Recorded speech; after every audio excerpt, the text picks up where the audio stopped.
starting ultra running after 40 might be the best decision to be able to make the second half of your life the better half of your life. Here's why. I'm gonna give you the essentials of how to start ultra running for someone who has 4 decades of life experience, both physically, as in maybe aches and pains, and mentally. I'm also gonna help you see that starting ultra running after 40 is actually the best time to get into this type of fitness, this type of sport specifically. Even if you're just a hiker right now, even if you're just the casual runner, even if you're none of those things. I'm Susan Elliott, and I didn't really even start running with any sort of regular frequency until my late 30s after my first kid was born. From there, I just decided to skip the marathon and go straight for the 50K trail races because I wanted to be on the trails. And from there, I found a newfound love for both fitness and outdoor adventure. As I ascended into my 4th decade, as you will undoubtedly do as well, I've also realized that I can throw in some pretty intimidating but fully epic mountain running adventures on top of that. But it didn't start that way. See, I was feeling old, especially after I had my second kid. For years, I was feeling like I was moving past my prime as an adventure athlete. I had spent all of my 20s as a whitewater kayaker, exploring rivers all over the world, doing all kinds of fun, epic, beautiful wilderness stuff. But now I had 2 kids, I had a career, I had less free time, and I was feeling like this persona of someone who explores and journeys into wilderness places was just disappearing through my fingertips. This identity did not sit well with me. Just ask my husband. Running started as my mini escape, my way to just get out of the house, get a little bit of exercise in, run around the block, run to the trails that are nearby my house here in Washington. This was essential from the early years of motherhood, the intensity of motherhood specifically, but also just as someone who was going through many different identity shifts as you age into your 4th decade. But what I found was that there is a world of more adventure out there, that I can pair both my physical fitness, kind of preserving my youth a little bit in that way, as well as exploring places that I just never thought that I could make it to. Since then, I've circumnavigated volcanoes here in the Pacific Northwest. I've done many 50K and ultra distance trail races. And I've done some epic multi-day stage races, stage runs that have just opened up the landscape to me in new ways. Mostly, I have the toolbox to say yes to more adventure opportunities, whether that's running or hiking or backpacking or even other types of sports like wake surfing,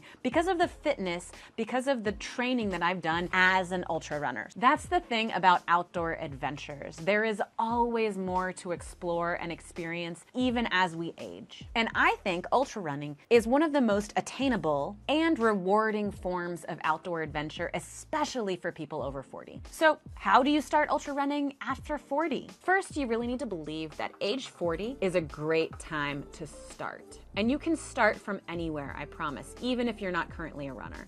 Because at age 40, you likely have some fitness under your belt. You've done some things, you've been around the block for a little bit here. You also have less to prove. Let's be honest, being 40 is kind of freeing in that way. I'm not looking to be the best, but I can probably surprise myself. And finally, you've undergone 40 years of mental training. You've done hard things. Maybe you have kids. Maybe you have a high pressure career. Maybe you've started and stopped businesses along the way. You've built up the mental fortitude, which is actually the most important ingredient of ultra running. You're not some easily swayed 20-year-old anymore. Okay, so here are 4 essential things that you can do to start ultra running now. Now, I'm not gonna cover the really basics of the type of shoes you need or the fitness equipment that you might need. You can find and test out all that kind of stuff, and ultimately it doesn't matter. Just grab a pair of running shoes and you're set. The first one is sign up for a 50K race. Now, this is just the initial distance of the ultra running distance, right? A 50K is about 31-ish miles, so you're not running a marathon, but it is technically an ultra run. What's nice about signing up for a race, as opposed to just picking a long distance run that you want to do kind of by yourself, is that one, you're tapping into the community of people that are doing this. And it is a fun community. So many high fives, so much support out there. You're also tapping into the ability to have aid stations fully stocked so that you're taking away that part of the equation as far as like, how do I carry all the things that I need, the emergency equipment gear that you need kind of when you're going into the backcountry, when you're going on these big trails, and just the food that you need to be able to sustain yourself for 31 miles. So this is simple, but it works for me in that when I sign up for something, then I've got the pressure on to start training for that. Now give yourself a runway. Maybe it's 4 months away, maybe it's 8 months away, so that you can train yourself up to that. But it's gonna keep you as a little bit of an accountability partner. Even try to find someone who's gonna do that race with you. That's even better, because then you two can kind of go on this journey training together. I really can't stress how much this works for me. I sign up for events every year, and mostly just so that I get in the training to be able to do the other big adventures that I actually want to be doing in the mountains. Okay, step number 2 is to call yourself an athlete. Call yourself an ultra runner. Do this at least once a day. I'm an athlete. You're doing the training. You deserve this. You deserve to be identified as an athlete. This is also a mental trigger, and you'll need it when you're at mile 29 of your race. You need to be able to tap into something, some deeper knowing about what you can do and what you can accomplish. And by saying and knowing that you're an athlete, you're an adventure athlete, you're an ultra runner, you're going to be able to take those last few miles in stride. This actually took me a while. I didn't call myself an athlete because I was also I had this career label, I had this motherhood label. I used to be a kayaker, so I kind of called myself a kayaker still. Did all kinds of things, but I wasn't just like an athlete. An athlete was for someone who's getting paid to be an athlete, right? Not true. There are way more athletes out there than professional ultra runners or professional athletes, and you are one of them. Okay, step number 3 is start listening to the SWAP Some Work, All Play podcast. This is a fantastic training resources for people who are trying to train up to run a half marathon to running a 100-mile race. The two hosts, David and Megan, are both coaches themselves. They also have multiple doctorates between them. They're incredibly smart, incredibly funny, incredibly relatable, and they give you really good training advice for at any stage, like I said, in the journey. They're not just talking to the pros, to the people that are doing the 100-mile epic races around Mont Blanc and these wonderful destination things, which you can do one day, but maybe not today. Maybe not right now. They coach back of the packers, middle of the packers, pro runners, but mostly they're just funny and they are uplifting, bringing everyone along. So I highly recommend this one single podcast to start to learn, to soak in the different kind of training tips that might fit for you. I'm also in the camp that's like, find one great resource and just consume it, right? If you start listening to 10 different podcasts, you're gonna get sometimes in this analysis paralysis trap where you're trying to just consume one more thing, just learn one more thing, just be able to get one more thing under your belt before you can start. So by limiting that just a little bit means that you're probably going to put on your shoes one more time to just get out for another training run. Okay, step 4 is to tweak your training, and you're calling it training now because you're an athlete. You're not just going for runs. Tweak your training just slightly, and here are the ways that I suggest thinking about this that are not going to overwhelm you. First, throw in some cross training every few days a week. You're over 40, right? Like, you do need to be a little bit mindful of overuse of your muscles, your joints, all of these things. And cross training is a great way to elevate your base fitness, your base aerobic fitness, whether that's on a bicycle, on the elliptical. I'm currently kind of stuck in the gym right now on the elliptical and on the bicycle because of a foot thing that's flaring up. But I know that I'm maintaining my base by just hitting the cross training as much as I possibly can. This is also going to help you detach from your weekly mileage numbers, right? It's really easy to get into the comparison trap and the judgment trap of like, I'm only running 15 miles a week. I'm only running 20. Someone might say I'm only running 60, 70 miles a week. Well, if you're cross training, like duh, you're not gonna get in those high miles. So why even start comparing in the first place? That trick has worked for me, and hopefully it will for you too. Okay, the other way I tweak my training is to run whenever I have the time. You're 40, you're busy probably, I'm guessing, right? You're not just like half-time, maybe digital nomading it around the globe, living on a shoestring, all these things. Maybe you are, and that's awesome because I'm kind of working back to that myself. But likely you're a busy person, and it's kind of intimidating to think that like, do I have to get out for an hour run or an hour cross train every day? No, the answer is no. If you can get out for 10 minutes, if you can get out for 20 minutes,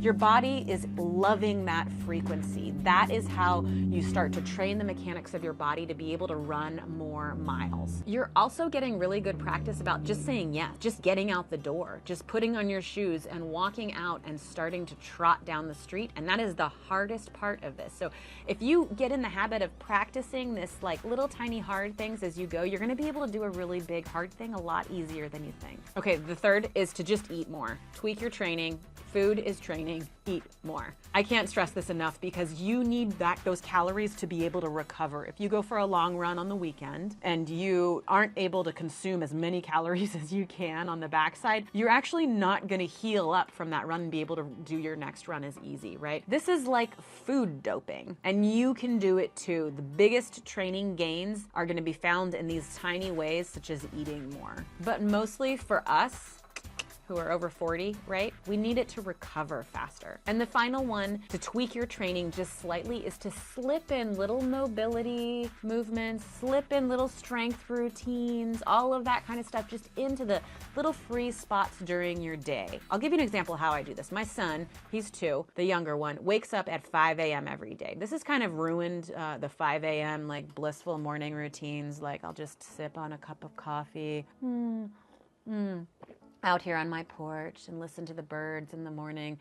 Not so anymore, right? My 5-year-old wants to be 100% kind of playing with me, but I can get down on the floor and I can do these like 5-10 minute mobility routines. I'll put a link in the description below of like one of my favorite YouTubers that has these really easy morning routines that just loosen up my body, get it moving, specifically with your feet, because your feet do get a lot of use in running, especially ultra running, but slip this stuff in. So don't make it an intimidating thing that I need to hit the gym to do a strength workout. Get a kettlebell, throw your kid on your back and do some squats. I often try to squeeze in just mini sets of things while we're out playing in the yard, while we're after dinner time and moving around the house. Whenever I can do this stuff. This is the kind of stuff that as a 40-year-old who has the memory of many activities in my body, in my physical body, like let me tell you, my right shoulder from whitewater paddling for decades does not behave the same anymore. But if I move my body and I work it out in between my cross training and my running, I am able to prevent injuries way better. I'm able to feel better every day. I'm able to feel like I can get out for that run more frequently and less like rickety and creaky and old as I do it. So this is a huge tweak to make you feel good as you start to maybe run a little bit more and take on some bigger ultra running challenges. If you have any other training tips or things that have worked for you, please comment below. Let's use this as an uplifting way to help more people get into epic outdoor adventure sports in their 40s, in their later stages of life. While you're down there, go ahead and like and subscribe. It really helps me know what people like out there and what other content I can potentially produce to see if I can help you get outdoors more often. When we hear stories of the latest, raddest ultra runner out there, Courtney Dauwalter, really is reigning champion there, completing another course record of a 100-mile event somewhere epic and beautiful in Colorado or France or Switzerland, right? We see that event and we think, oh, that is intense. I maybe could never do that. That is a big, big undertaking. But what we're not seeing is the process that it took to get to that event. And most of the time, people think of the process to get to a thing or kind of a big, wonderful event as being the hard part, right? You've got to put in the grueling miles day after day after day. But I'm here to tell you that the process of becoming an ultra runner is actually the best part of ultra running. You're getting out to feel your body move every day. You're getting into wild places with just the power of your own body, carrying whatever you need on your back and doing it like a little bit quicker than backpacking, which to me is sometimes feels a little bit slow. This is great news for someone who has wanted to dive into the world of ultra running, but is really intimidated by those big epic events when really you're really doing it for that process along the way. Okay, tell me about your first trail run in the comments below. I love hearing people's success stories as they broke into trail running, as they broke into ultra running. We can all do it. And don't forget to like and subscribe, and I'll see you next time. Thanks, everyone.